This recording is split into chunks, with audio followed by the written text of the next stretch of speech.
We begin tonight with more flooding in parts of our area. This is video showing flooding at the Frio River. You can see the rushing waters.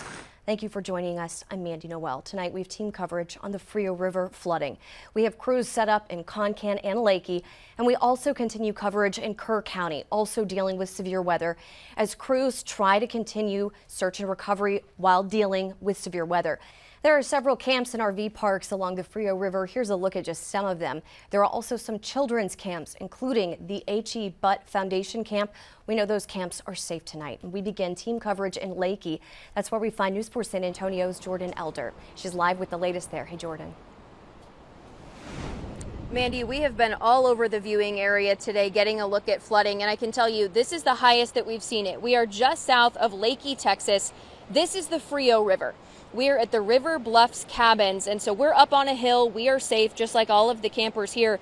But as you can see, this river is still rushing down.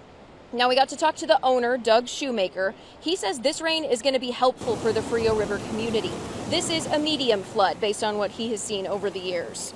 Our thoughts and prayers continue to be with the people in Guadalupe and the surrounding areas. The Frio River is a different river system than the Guadalupe. This was actually an answer to prayers by, we've been praying for 7 years for some big rains. We need this kind of rain here. It helps the aquifers, it helps the springs. We also checked in on Garner State Park. County officials were able to get everyone notified early, so people staying right along the river were able to get to higher ground. We're told even though the water is muddy right now, this rain is actually going to lead to better conditions next week. Water you'll be able to see straight through. Especially after what happened along the Guadalupe River, park officials say communication was extra important this morning. 25 years ago, we didn't have the cell phones, and so we didn't have the opportunity to sit there and look at a radar and go, this is where it's going, this is what's happening. So the technology today, and it's only going to improve from here on out, to be able to sit there and call and text a group of people that's in the area and say, and talk with the sheriff's deputies and let them know, and post pictures so they can see what's coming down and give us an idea of what's coming down. It's a game changer in our area. We also stopped by Uvalde Memorial Park, where the sidewalk turned into kind of a waterfall because the Llano River rose today. We also got another view of the Frio River downstream in Canepa. Now, the water levels are still ebbing and flowing out here, but this is not record-breaking right now. I want to show you, Mr. Shoemaker told us the most water he has seen in this river, it went halfway up this blue sign that says River Rules. So obviously nowhere close to that right now, but he said it's definitely something that they're still watching. And he told us all about the communication system that property owners along the Frio River use to help notify each other in these situations. We're going to tell you more about those coming up at 6. Jordan, thank you. Another one of the big camps in that area is Neal's Lodges. We continue our team coverage with News 4 San Antonio's Taylor Whartonby, who's in Concan and joins us with the latest. Here in Concan, in this small hill country community, they are experiencing floods from the Frio River that you can see right behind me. Now, the population is about 300 people, but the area brings in a lot of tourists who go on vacation to nearby camps. Neal's Lodges, a family-owned vacation spot on the Frio River, is one of them.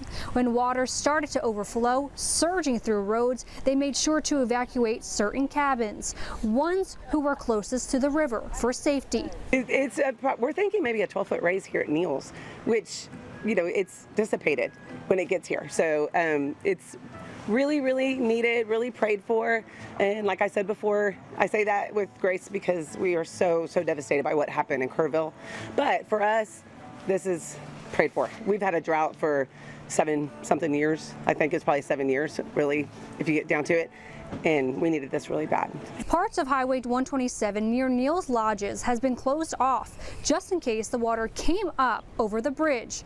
We spoke to Assistant Fire Chief Rodney Jeffries for the Concan Volunteer Fire and EMS Department. He says the water has come up to a high level. No one is allowed to cross the bridge across the Frio River, and Jeffries says they are taking extra precautions. They're all gun shy after the deal in Kerrville, and I don't blame them. Absolutely, but we're making sure everything's good here. Anything that people should know if they're traveling through this area? If you can, don't come down here. After years of drought, many people in the area are welcoming the water, but officials are saying stay away until the water goes down. I'm Taylor Whartonby reporting. Right now, everyone is still on high alert in Kerr County. This is the latest on the Hill Country flooding disaster. There are now at least 131 confirmed deaths across Texas, 106 in Kerr County. Among them are 70 adults and 36 children. Right now, there are still about 97 people missing in Kerr County, according to Governor Abbott. Today, the Kerr County Sheriff's Office asked all volunteers helping with rescue and recovery efforts to move to higher ground because of the incoming weather. Tonight, News 4 San Antonio's Ethan Trejo is live in Ingram with the latest. Ethan, what are you seeing there? Well, Mandy, as you can see, I'm here along the Guadalupe River where flood warnings and heavy rainfall ended up stopping search and rescue operations for the second straight day. Here in Ingram, first responders were called off by another round of storms that made its way to the area, raising the water a few feet higher along the Guadalupe River. Operation managers at Ingram Volunteer Fire Department say this extra round of river flow could be either helpful or detrimental for search and rescue efforts moving forward. We'll get back on the areas that we know that needs more work, and then we'll go from there. They also told me that setbacks are a frustrating scenario for first responders who are anxious to get out and help. Recon teams are still stationed along the river to watch for any significant changes in those water levels. Until then, we're told that search and rescue operations are expected to continue tomorrow at around 8 a.m. From Ingram, I'm Ethan Trejo. Governor Abbott gave another update today on the flooding that has devastated our area and other parts of central Texas. He talked in more detail, too, about the number of people still missing in the Kerrville area, which he said was 97. He says he's hopeful that some of the people considered missing are eventually found to have survived. Even though we are reporting 97 people missing, there's no certainty that all 97 of those people were swept away by the storm. The governor also says the goal is to find every single person who passed away so their families can have closure. Tonight, new details on how the flooding and evacuation unfolded at Camp Mystic. A camp spokesperson tells the Washington Post Executive Director Dick Eastland did receive the urgent alert from the National Weather Service, but evacuations did not begin until about an hour later. 27 campers and counselors died when the camp was overtaken by floodwaters on July 4th. As the Guadalupe rivers rose to historic heights. At Mystic, the problem was not just the rising Guadalupe River, but also a rising creek. Cypress Creek and the Guadalupe meet within the 725-acre camp. As the Post explains, the current from the creek was so fast, it likely reversed the flow of the Guadalupe River. This caused the floodwaters to widen and move uphill, reaching cabins both within and outside of areas in high-risk flood zones. It also created a swirl around Bubble Inn and the twins' cabins. Jeff Carr, a spokesperson for the Eastland family, tells the Post at 1:14 a.m., Dick Eastland received the urgent alert from the National Weather Service on his phone. At 1:35, other family members who run the camp were alerted and told to assess the situation. The historic rise of the river began roughly around 2 a.m. When the rain didn't let up, cabin evacuations began around 2:30 that morning. Dick Eastland died trying to evacuate Bubble Inn. No one from the cabin has been found alive. Dick's youngest son, Edward Eastland, evacuated the twins' cabins. According to the Post, Edward was later found clinging to a tree with 10 to 12 campers. They all survived. Commissioners in Kerr County held their first official court hearing since the devastating floods. Tonight, there are still questions about whether the county was prepared. County officials say they'll investigate their emergency alert systems, flood warnings, and evacuation protocols. County officials say the search for people could last for months. I've been assured by the governor and the president, we will have the resources to get the job done. How long is it going to take? Who knows? I think we'll still go strong for another month or two, up to maybe 6 months, winding down as we move on. Commissioners also say they've been getting death threats over the tragedy.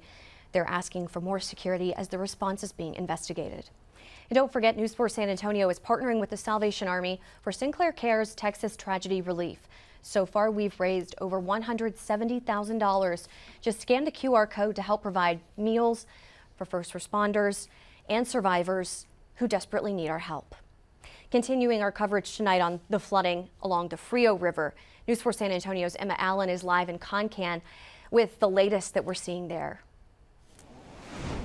Well, we are just off of Highway 127, right outside of Concan, and you can see this is what we're seeing. The road is closed for obvious reasons. That is the Frio River that is running really high up over that road. I just spoke to some locals in the area who tell me that that is actually a bridge. So this water is that high, if you can see right there. We've seen some logs, some trees, a lot of debris in that area. You can see there's actually a tree that's stuck over there that looks to be getting pushed around by the water. We were just up the road a little bit ago looking at Brushy Creek that actually runs into this, but this road right here is seeing a lot higher water right now, and you can see that current is just massive.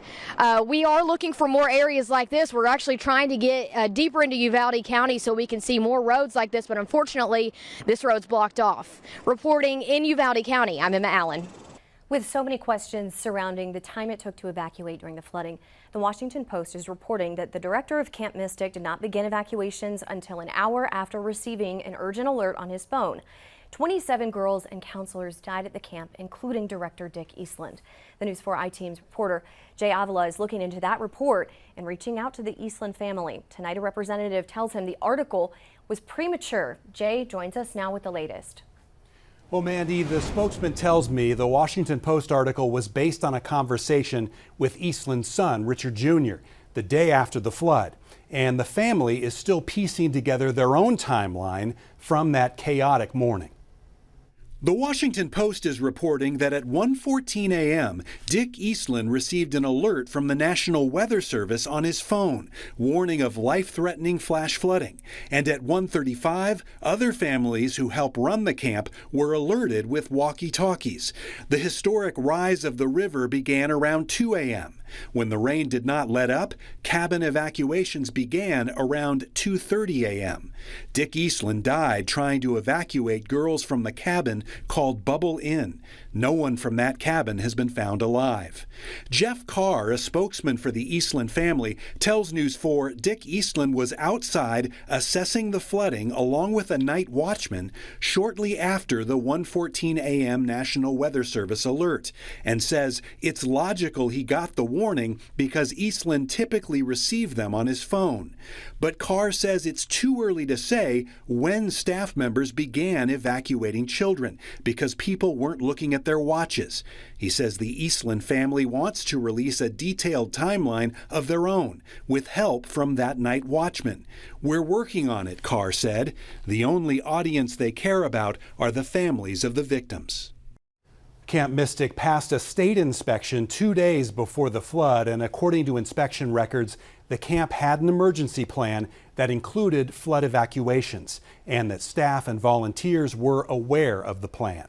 We're continuing to investigate all angles of the flooding and will update any new information as we press for answers. For the News 4 I-Team, I'm Jay Avila.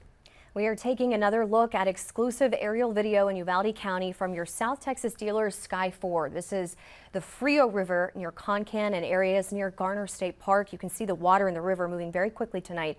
And this is an aerial video that you only see here on News 4.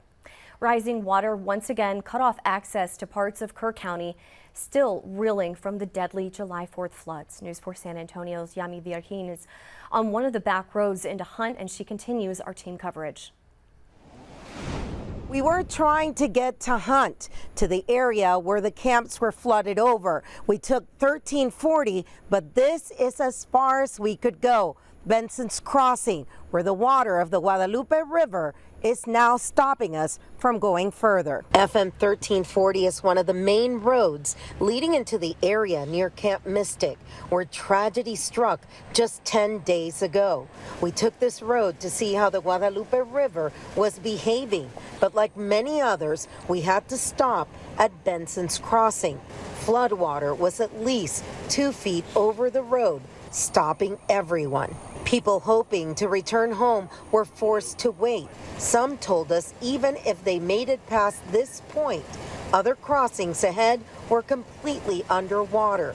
Curtis Wright had been sitting here for a couple of hours. He told us he ventured out for supplies only to find himself cut off. Went into town, did my errands, and of course it starts raining again. On the way out, I could tell that last night from yesterday's rains, the North Fork seemed to have flooded more. So I thought I would come around the back way. I'm just waiting to see if it'll go down, because hopefully the rain stopped and the river will drop and I can get home. I just have 2 crossings. While the wait is frustrating, many here told us they know they're the fortunate ones, alive and able to go home eventually, even if not tonight. In Kerr County, Dami Virgen, News 4, San Antonio.